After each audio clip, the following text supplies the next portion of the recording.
I found Oxford by accident, fell in love with the place.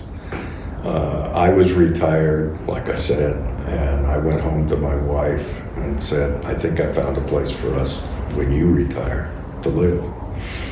2 weeks later, we bought a house. I had citizens ask me to run.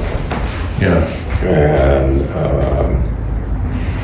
I went out and spoke with sitting commissioners and ex-commissioners just to kind of see, well, what's required.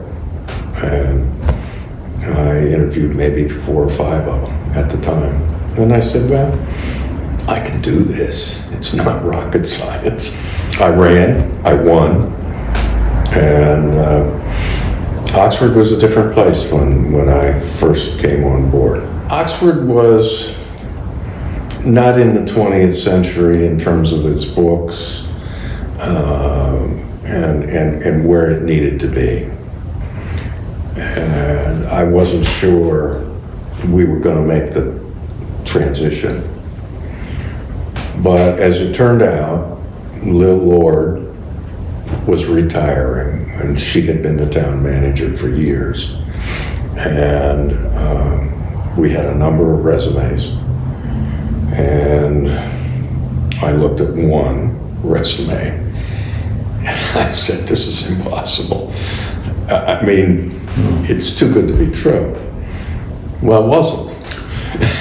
And we hired Cheryl Lewis, who is the present town manager and has been there for 9 years or 8.5, something like that, maybe a little more. But she brought us into the 20th century in terms of the digital age. She has extraordinary skills at grant writing, and she has brought in a number of grants to the point where we're going to have a new wastewater treatment plant. We had an old plant. It was at the end of its useful service life, and there were a number of things that began to come together in those early days that allowed us to upgrade. Greensboro, I think, was the first one that was ENR, which is the Enhanced Nutrient Removal System. And I won't get into the specifics of how it works, but there's little bugs that eat all this stuff and spit out clean water. And it's a rather sophisticated process. But it's very expensive to put these plants in. But there was a flush tax that was collected. Most of that money went to bigger towns, like Baltimore and what have you. Greensboro was the first one that was able to utilize some of the flush tax money. And so when Oxford made its pitch, we were the second or third in line at that time.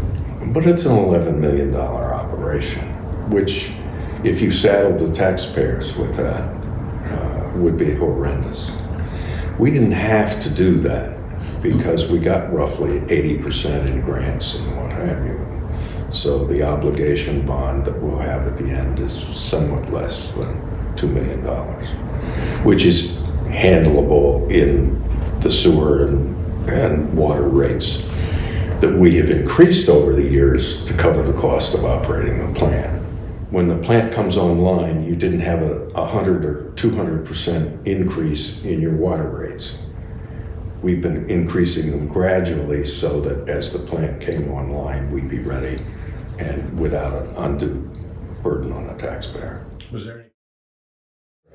Is there any other kind of big whale out there in the future that you have to plan for? Well, there's two, actually. The climate change, the potential flooding, rising sea level on one hand, which Dorchester County is dealing with in a rather severe form in certain of their areas, and the subsistence of the land. It's a bad combination. So we're trying to do mitigation schemes on that. In some cases, raising houses that are close to the margins, since we live on a peninsula. It's a work in progress. And you missed a meeting last Thursday when Cheryl Lewis gave us a quick and dirty presentation on you must have flood insurance. One of the other things the town has done is it has obtained sustainable community status, which allows it to seek grants and what have you for the same purposes. The state and the feds have been very kind to Oxford in recognizing that we're willing to be an experiment for various solutions. We had the living shoreline in our town park. That was paid for mostly with grants and seems to be fairly effective. And we're going to do the same thing at the Strand, near the ferry dock and beyond, to try to mitigate the erosion that's happening. We bought that building. It's in the center of town. It was an old 3-store, several apartments above in the heart of town. Had kind of a gingerbread look to it since it was constructed in the late 1890s or early 19th century. We're not 100% sure. And everybody wanted to restore it, but the foundation was rotten. The owner of the building was not able to open any stores in it because it needed so much work. She wanted to sell it, and she wasn't terribly negotiable on price.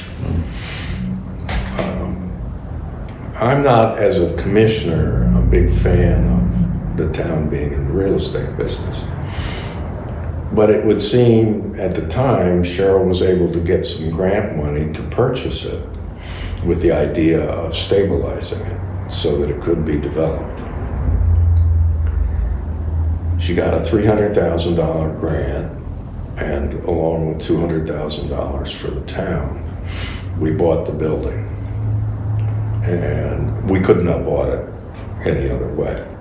We had a contract to stabilize it, which Victor McSorley, he's a noted rehab specialist, especially in older buildings. You may be aware of his. He did an absolutely fantastic job of stabilizing that building. I mean, I could hardly believe it. There was no foundation, literally. Boards, headers, and sill plates rotted totally. And so it is a stable platform, and we issued a RFP for a developer to take over. We expect to get some inquiries back with proposals to basically buy out the town and develop it into a mixed-use facility, living and commercial space. And the deal is the town can't make any money, but we can get our investment back, which would be the $200,000, which is fine. Yeah. My philosophy for administration of a small town is really pretty simple.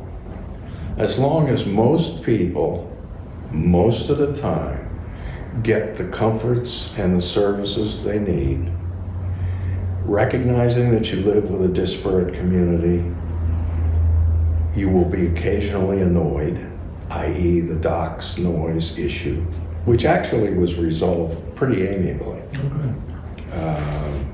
Thanks to the goodwill on both sides. When people understand that when you live in close proximity to a lot of other people, you gotta cut some slack. I don't like lawnmowers first thing in the morning, but it's gone in an hour. Yeah. And I think if people recognize that most of the time they're living the life they want, but if you're looking for 100%, find an island.